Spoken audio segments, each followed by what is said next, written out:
Sign up for a weekly newsletter about President Donald Trump to be delivered to your inbox every Friday.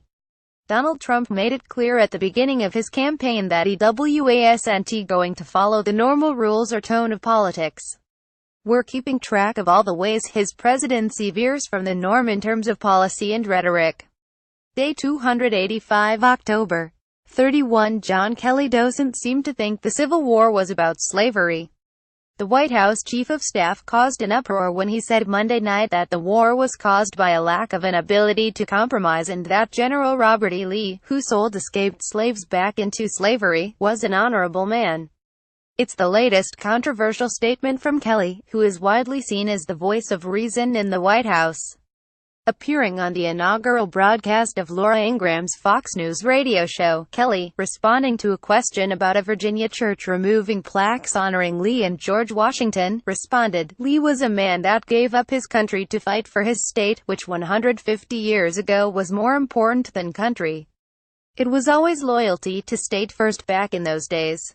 Now it's different today." But the lack of an ability to compromise led to the Civil War, and men and women of good faith on both sides made their stand where their conscience had them make their stand, he added. The statements come as tensions have risen around the history of the Civil War and slavery after racist far-right protests in Charlottesville, Virginia in August, which centered on the removal of a statue of the Confederate General Lee. Twitter reacted, "Wow, Jen. John Kelly just said the lack of ability to compromise led to the Civil War. Compromise on what, exactly?" Christina Wilkie at Christina Wilkie, October 31, 2017. Kelly is half right. The Civil War was caused by an unwillingness to compromise over slavery.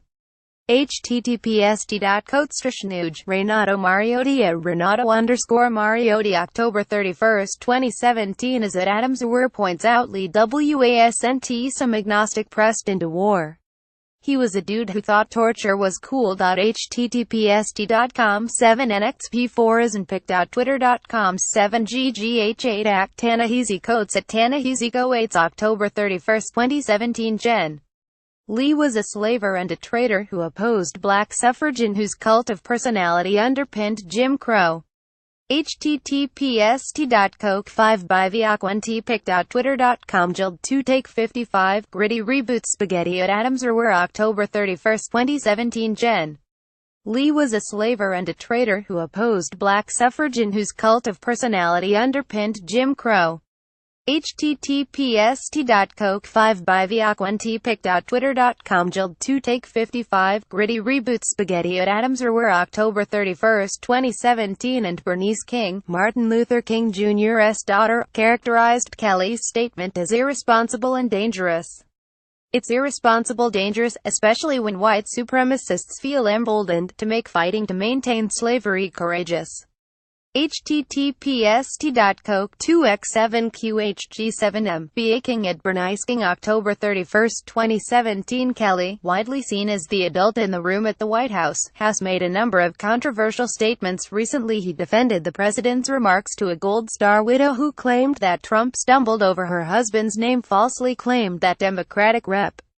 Federica Wilson had made insensitive comments at an FBI office's ribbon-cutting ceremony and, during a press briefing, said he would only take questions from reporters who had a personal connection to someone who had served in the military.